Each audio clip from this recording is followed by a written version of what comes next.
Headphone নিতে ভাইয়ার রুমের দরজা খোলা মাত্রই দুটি নগ্ন দেহ অন্তরঙ্গ অবস্থায় দেখতে পেলাম। সে আর কেউ নয়, আমার বড় ভাই ও আমার মামাতো বোন জান্নাত, যাকে আমি 2 বছর ধরে ভালোবাসি। জান্নাতও আমাকে ভালোবাসে, কিন্তু কখনো এই অবস্থায় দেখবো স্বপ্নেও ভাবিনি। আমাকে দেখে এতক্ষণে ভাইয়া ও জান্নাত কাপড় পরা শুরু করে দিছে।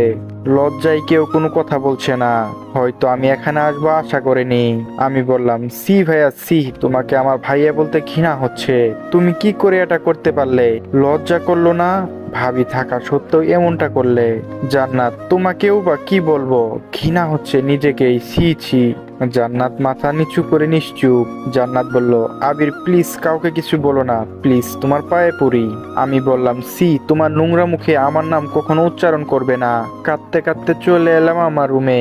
নিজের চোখকে যেন বিশ্বাস করতে পারছি না। জান্নাত কেন এমন করলো? আমি ওর সাথে শারীরিক সম্পর্ক করতে চাইলাম না বলে আমার ভাইয়ের সাথে এমনটা করবে? সারা রাত কেঁদে কাটিয়ে দিলাম। বাসায় কাউকেই বা এ কথা বলবো কি করে? ভাবি সংসার তাতে ভেঙে যাবে। ভাবি তো এখন বাবের বাড়িতে। সব ভেবে ডিসিশন নিলাম বাসা থেকে দূরে কোথাও চলে যাব। তাই জমানো মাটির ব্যাংকটা ভাঙলাম। 1336 টাকা ছিল বেগে। কিছু কাপড় ও জমানো টাকা নিয়ে বাহিরে বের হতেই বাসার সবাই। আম্মু বলল, আবির সকালবেলা কোথায় যাচ্ছিস বাবা? আমি বললাম, মা আমি দূরে কোথাও চলে যাচ্ছি, হয়তো আর ফিরবো না। জান্নাত বলল, কই যাবে তুমি আমাকে ছেড়ে? বিয়ে করার ভয়ে পালাচ্ছ? আমি বললাম, তোর মতো নোংরা মেয়েকে বিয়ে করব আমি কি করে ভাবলে? জান্নাত বলল, আমার সাথে রাত কাটানোর আগে মনে ছিল না? কথাটা শুনে আম্মু আমার গালে সজোরে একটা থাপ্পড় লাগিয়ে দিল। আম্মু বলল, তোকে আমার ছেলে ভাবতেই ঘৃণা হচ্ছে। এদিকে ভাই এসে আমাকে ইচ্ছা মতো লাঠি দিয়ে পিটাচ্ছে। ব্যথায় আমি চিৎকার করতে লাগলাম। এমন সময় ভাবি ওদের বাসা থেকে চলে আসছে।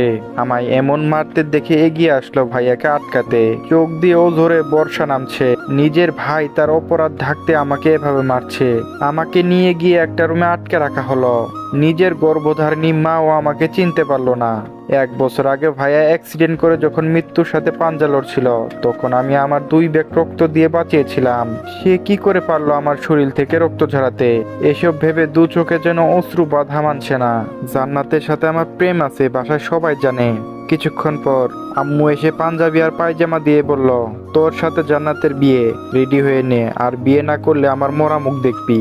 মাকে কিভাবে বলি যে জান্নাতকে ভালোবেসে 2 বছর আমি স্পর্শও করলাম না? সে কি করে ভাইয়ার বিছানায় গেল? অবশেষে সিদ্ধান্ত নিলাম যে মায়ের কথা রাখতে বিয়ে করব, কিন্তু বাসা থেকে চলে যাব যাতে জান্নাতের মুখও না দেখতে হয়। একটু পর ভাবি আমাকে জানালা দিয়ে চোখের পানি ফেলে চলে গেল। হয়তো তার মনে অনেক প্রশ্ন, কেন আমি এসব করলাম। এদিকে ভাবির মাথায় একটা জিনিস ঢুকছে না, আবির তো জান্নাতকে ভালোবাসে, তাহলে কি এমন হলো যে বিয়ে করতে চাচ্ছে না? বিকালে কাজে আসলো, আবির ও জান্নাতের বিয়ে পড়ানো হলো। বিয়ে বাড়ি ঠিকই, কিন্তু কারো মনে আনন্দ নাই। সবার মন খারাপ, শুধু আমার বড় ভাই আকাশ ও জান্নাত ছাড়া। পায়ে ও হাতে প্রচন্ড ব্যথা করছে, তবুও কষ্ট করে একটা চিঠি লিখলাম। প্রিয় মা, মাগো আমি তোমার কথা রেখেছি। মা, আমি জান্নাতকে বিয়ে করেছি। জানিস মা, তোর যে মরা মুখ আমার সহ্য হবে না। জানিস মা, আমি তোকে অনেক ভালোবাসি। আমার বাবা অনেক আগেই পরপারে চলে গেছে, জানি না সে থাকলে হয়তো আরো অনেক মারতো, কিন্তু তুমি আমাকে মারোনি মা। আমি জানি মা, তুমি আমাকে অনেক ভালোবাসো, অনেক কষ্ট পাইছো জানি, কিন্তু আমি কষ্ট দিতে চাইনি। হয়তো একদিন আজকের থেকে অনেক বেশি কষ্ট পাবে, যেদিন আমার চলে যাওয়ার কারণটা জানবে। একটা জিনিস ভেবে খুব কষ্ট পাইছি মা, তুমিও আমাকে বুঝলে না। আমি অনেক দূরে চলে গেলাম মা, নিজের খেয়াল রাখবা। ইতি, তোমার কলিজার টুকরা। বাসার দেওয়াল টপকে বাইরে আসলাম। চলছি দূর অজানাই। সামনে রেল স্টেশন। ট্রেন আসার আওয়াজ পেয়ে স্টেশনে এসে ট্রেনে উঠে পড়ি। জানি না কোথায় যাব।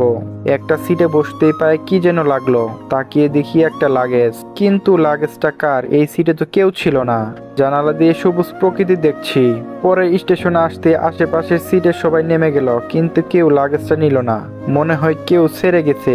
লাগেজটা খুলতে অবাক হয়ে যাই। লাগেজটা টাকা দিয়ে ভর্তি, কিন্তু এগুলো কার টাকা? দেখি তো লাগেজে কোনো কার্ড বা ঠিকানা আছে কিনা। একটা কাগজ দেখতে পেলাম। হ্যাঁ, তোমাকেই বলছি, সন্ত্রাসী আমার পিছু নিছে, জানি হয়তো আমাকে মেরে ফেলবে। প্লিজ টাকাগুলো আমার বাসায় পৌঁছে দিও, নয়তো আমার পরিবার রাস্তায় বসবে। ঠিকানা 1206-2 তেজগাঁও, ঢাকা। ঠিকানা হিসেবে একটা কার্ড হাতে দিল। এখন কি করব বুঝতে পারছি না। এতগুলো টাকা, টাকাগুলো নিয়ে ঢাকায় চলে আসি। আম্মুর জন্য মনটা কাঁদছে, জানি না আমাকে না পেয়ে আম্মু এখন কি করছে। কাগজের লেখা ওই ঠিকানায় সিএনজি দিয়ে যাচ্ছি আর মনে পড়ছে আম্মুকে। সামনে একটা কার ও পিকআপ মারাত্মক অ্যাক্সিডেন্ট হয়, রক্তাক্ত হয়ে গাড়িতে একজন লোক পড়ে আছে, কিন্তু কেউ এগিয়ে আসছে না। সিএনজিটিকে থামিয়ে দৌড়ে গাড়ির কাছে গিয়ে লোকটিকে বের করলাম। অনেক জায়গায় আঘাত পাইছে, মাথাও ফেটে গেছে, পায়েও ক্ষতের সৃষ্টি হয়েছে। ভাইয়া একটু এদিকে, লোকটিকে হাসপাতালে নিতে হবে, বেশিক্ষণ এভাবে থাকলে লোকটি মারা যাবে। সিএনজি চালক লোকটিকে বললাম। সিএনজি চালক বলল, ভাইয়া ছাড়ুন তো এসব, আমার আবার আপনাকে নামিয়ে অন্য প্যাসেঞ্জার নিতে হবে, এসব পুলিশ দেখবে, আপনি গাড়িতে উঠুন। আমি বললাম, আপনাকে ডাবল ভাড়া দেব, লোকটিকে নিয়ে আগে হাসপাতালে চলুন। এদিকে লোকটির অবস্থা আরো খারাপ হতে লাগলো। তাড়াতাড়ি সামনের একটা হাসপাতালে নিয়ে আসলাম। ডক্টর লোকটিকে কেবিনে নিয়ে গেল। ডক্টর বলল, পেশেন্টের অবস্থা খুবই খারাপ, ইমার্জেন্সি অপারেশন করতে হবে। আপনি ওনার কি হন? আমি বললাম, ছেলে। ডক্টর বলল, এখনই ক্যাশ অ্যাকাউন্টে 5 লাখ টাকা জমা দিন, আমরা অপারেশন শুরু করে দিচ্ছি, নয়তো ওনাকে বাঁচানো সম্ভব হবে না। আমি বললাম, ওকে ডক্টর, আমি টাকা জমা দিচ্ছি, আপনি অপারেশন শুরু করে দেন। কি করব ভাবছি, আমার কাছে তো 500 টাকাও নাই। এই টাকাগুলো তো আমার না, সবার আগে জীবন বাঁচানো ফরজ, তাই আর কিছু না ভেবে টাকা জমা দিলাম। লোকটিকে অপারেশন থিয়েটারে নিয়ে গেল। একটু পর নার্স এসে একটা ফোন হাতে ধরিয়ে দিল, বলল, এই ফোনটা পেশেন্টের কাছে ছিল, আর জরুরি 2 ব্যাগ ও নেগেটিভ রক্তের ব্যবস্থা করুন। আমি দিব রক্ত, আমার রক্তের গ্রুপ ও নেগেটিভ। আপনি তো 1 ব্যাগ দিতে পারবেন, আর 1 ব্যাগ? ডক্টর, আমার শরীর থেকে 2 ব্যাগ রক্ত নিন প্লিজ, তাছাড়া আমি এখন রক্ত কই পাবো, আমার শরীর থেকে নিন প্লিজ। ডক্টর বলল, না না, তা কি করে হয়। অনেক রিকোয়েস্ট করার পর নিল। কিছুক্ষণ পর রিংটোন বেজে উঠল। লোকটির ফোনে ফোন দিছে, রিসিভ করে সালাম দিলাম। কে আপনি? আমার আব্বুর ফোন আপনার কাছে কেন? ওপাশ থেকে একটা মেয়ে বলতে লাগলো। আমি বললাম, আপনার বাবা অ্যাক্সিডেন্ট করেছে, হাসপাতালে চলে আসেন। কিছুক্ষণ পর মেয়েটি ও তার মা চলে আসলো। মেয়েটি দেখতে অপসরীর মতো। আপনি ফোন রিসিভ করছিলেন তাই না? আমি বললাম, হ্যাঁ। মেয়েটির মা বলল, ওনাকে এই হসপিটালে কে এনেছে? আমি। মেয়েটি বলল, এই ফালতু মার্কা হসপিটালে ভর্তি করতে কে বলেছে আপনাকে? বলে গালের মধ্যে কোষ একটা থাপ্পড় লাগিয়ে দিল। এমন সময় নার্স বেরিয়ে আসে। নার্স বলল, তাড়াতাড়ি এই মেডিসিনগুলো নিয়ে আসুন। আন্টি, এই নেন ফোন ও মেডিসিনগুলো, তাড়াতাড়ি নিয়ে আসেন। আমি চলে যাই। ছোট লোকের বাচ্চা, ভাগ। আম্মু, কাগজ আমাকে দাও, আমি নিয়ে আসছি। হাই রে মানুষ, ওনার বাবাকে বাঁচাতে কত কি করলাম, আর উনি আমার গায়ে হাত তুললো, অপমান করলো। আমার কপালটাই হয়তো খারাপ, তাই এমন কষ্ট পাই। বাহিরে এসে কাগজের ঠিকানা যাওয়ার জন্য সিএনজিতে উঠলাম। তেজগাঁও এসে সিএনজি থেকে নামলাম। একটা লোককে জিজ্ঞেস করলাম, বললাম, ভাইয়া এই ঠিকানা একটু দেখিয়ে দিবেন? সামনে গিয়ে ডানে যাবেন, আশেপাশে খুঁজে দেখবেন, পেয়ে যাবেন। অবশেষে বাসা খুঁজে পাইলাম, কিন্তু এটা বাসা নাকি রাজপ্রাসাদ, অনেক সুন্দর ফুলের গাছও লাগানো। দারোয়ানকে জিজ্ঞেস করলাম, ভাই এটা কি 1206 বাসা? দারোয়ান বলল, হ্যাঁ। আপনি কে? আমাকে চিনবেন না, এই বাসা লোকের সাথে কিছু কথা আছে, দেখা করতে চাই। ওকে দাঁড়ান, ম্যাডাম একটা লোক আসছে, আপনার সাথে দেখা করতে চাই, ওকে ভিতরে পাঠিয়ে দিন। আসসালামু আলাইকুম, এই টাকাগুলো মনে হয় আপনার স্বামীর, এই চিরকুটটা পড়ুন। পকেটে হাত দিয়ে খুঁজে পেলাম না, মনে হয় হারিয়ে ফেলেছি। কই গেল? পকেটেই তো ছিল। আন্টিটা বলল, কি হলো, কি বিড়বিড় করছেন? কিসের টাকা? কই দেখি। আমি বললাম, লাগেজে চেনটা খুলে দেখুন। ইমির বাবার তো এই টাকাগুলো নিয়ে আসার কথা, উনি কই? আমি জানি না, আমি তো টাকা ট্রেনে পাইছি। আমাকে কথা বলতে না দিয়ে তুমি আমার বাবাকে খুন করনি তো? ওই সব দারোয়ান সবাই এসে আমাকে বেঁধে ফেলে ও মারধর করে, মুখ পেঁচিয়ে রাখে, কথা বলতে পারছি না। টাকা গোনার পর এখানে তো 95 লাখ টাকা, বাকি 5 লাখ টাকা কোথায়? একটা মেয়ে সিঁড়ি দিয়ে নামছে। এ কি? মেয়েটিকে তো আমি ট্রেন থেকে নেমে স্টেশনে দেখি। মেয়েটি বলল, এই কুত্তার বাচ্চা, বল আমার বাবা কই? আটকে রাখছিস কোথায়? আম্মু, পুলিশকে ফোন দাও। একটু পর পুলিশ এসে নিয়ে গেল আমাকে, রিমান্ডে নেওয়া হয়েছে, তাই ইচ্ছা মতো ঠাট ডিগ্রি দিচ্ছে। এই কুত্তা, বল আমান সাহেবকে কই রাখছিস, আর 5 লাখ টাকা বের কর। এদিকে ডক্টর বলল, পেশেন্ট আউট অফ ডেঞ্জার, আপনার ছেলে ঠিক সময় না নিয়ে আসলে হয়তো পেশেন্ট সারা জীবনের জন্য পঙ্গু হয়ে যেত। মহিলাটি বলল, কি? আমার ছেলে মানে? আমার তো কোনো ছেলে নাই। ডক্টর বলল, তাহলে উনি কে, যে আপনার স্বামীকে হসপিটালে নিয়ে এসেছিল? মহিলাটি বলল, চিনি না তো। নার্স বলল, ওহ, এই জন্য বুঝে আপনার মেয়েটি ছেলেটিকে থাপ্পড় মারলো। গুড, হয়তো আপনারা বড় লোক, পোশাক আশাকে বলে দিচ্ছে, কিন্তু আপনারা ছোট লোক, বলতেও ঘৃণা হচ্ছে। মা ও মেয়ে কথাগুলো শুনে অবাক হয়ে গেছে। আপনি কি জানেন ছেলেটি চিকিৎসার জন্য 5 লাখ টাকা জমা দিছে? টাকাটা জমা না দিলে হয়তো এখন পর্যন্ত আপনার স্বামী বেঁচে থাকতো না। মা ও মেয়ে নিশ্চুপ, যা হয়তো আপনার নিজের ছেলে করতো কিনা সন্দেহ। এখন রোগীর কাছে যাওয়া যাবে না। ডাক্তার ও নার্স চলে যায়। মেয়েটির নাম এদিকে লাকি। মনে কষ্ট পাই, সেও তার তার মা কান্না শুরু করে দেয়। আম্মু আমি এটা কি করলাম আম্মু? কাঁদতে কাঁদতে বলতেছে লাকি, এই কাজের জন্য আমায় আল্লাহ হয়তো ক্ষমা করবে না। লাকির মা বলল, কাঁদিস না মা, কখনো যদি দেখা হয়ে যায় ক্ষমা চেয়ে নিস। তবু লাকি তার অন্যায় বুঝতে পেরে চোখের পানি ঝরাচ্ছে।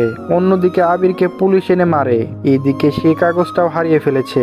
আবিরকে এত মারার পরও ও আবির ব্যথায় চিৎকার করছে না। এই ব্যথা তো ক্ষণিকের, তার থেকেও আবিরের মনে অনেক বেশি ব্যথা।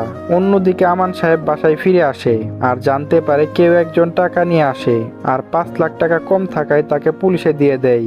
আমান সাহেব খুব ভালো মানুষ। এমনও তো হতে পারে ছেলেটি বিপদে পড়ে 5 লাখ টাকা কোথাও নষ্ট করেছে। তার যদি টাকার লোভই থাকতো তাহলে এতগুলো টাকা আর ফিরাই দিতে আসতো না।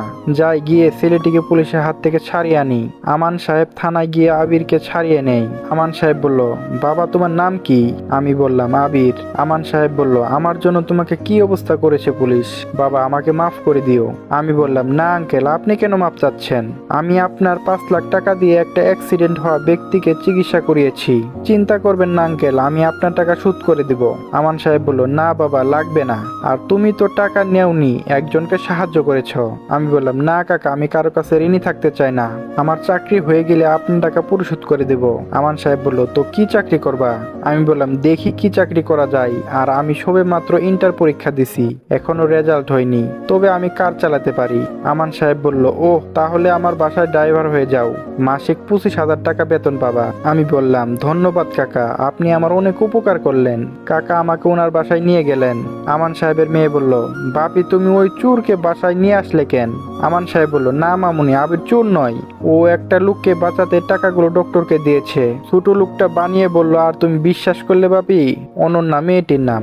আমান সাহেব বলল, না রে মা, বাবা তুমি ওই রুমে যাও, এখন থেকে ওখানে থাকবে। অনন্য বলল, বাপি। অনন্যা রাগ করে চলে যায় আর মনে মনে ভাবে আমাদের বাসায় থাকবে, মনু বুঝবো মজা কাকে বলে। এদিকে আবির গিয়ে নিজের রুমটা গুছিয়ে নিয়ে নেয় আর বিছানায় শুয়ে শুয়ে বাসার সবার কথা ভাবতে থাকে। কোনো এক সময় ঘুমিয়ে পড়ে মাঝরাতে তার শরীর প্রচন্ড জ্বর আসে। আবির কাঁপতে কাঁপতে ফ্লোরে পড়ে যায়। পরের দিন সকালে কাজের লোক নাস্তা দিতে এসে দেখে আবির ফ্লোরে পড়ে গড়াতে লাগছে। সাহেব ছেলেটা ফ্লোরে গড়াচ্ছে, মনে হয় অসুস্থ হয়ে গেছে। আঙ্কেল এসে তাড়াতাড়ি করে আবিরকে হসপিটালে ভর্তি করে। কিছুক্ষণ পর উনার শরীরে তো অনেক ক্ষত হয়েছে, তাই ব্যথায় শরীরে জ্বর আসে। কিছুদিন রেস্ট ও ওষুধ ঠিকভাবে খেলে সুস্থ হয়ে যাবে। আপনারা চাইলে কালকেই বাসায় নিয়ে যেতে পারেন। পরের দিন আমায় বাসায় নিয়ে আসলেন। বাসার ভিতরে যেতেই লক্ষ্য করলাম সেদিনের ওই মেয়েটি। আমাকে দেখে দৌড়ে আসে লাকি।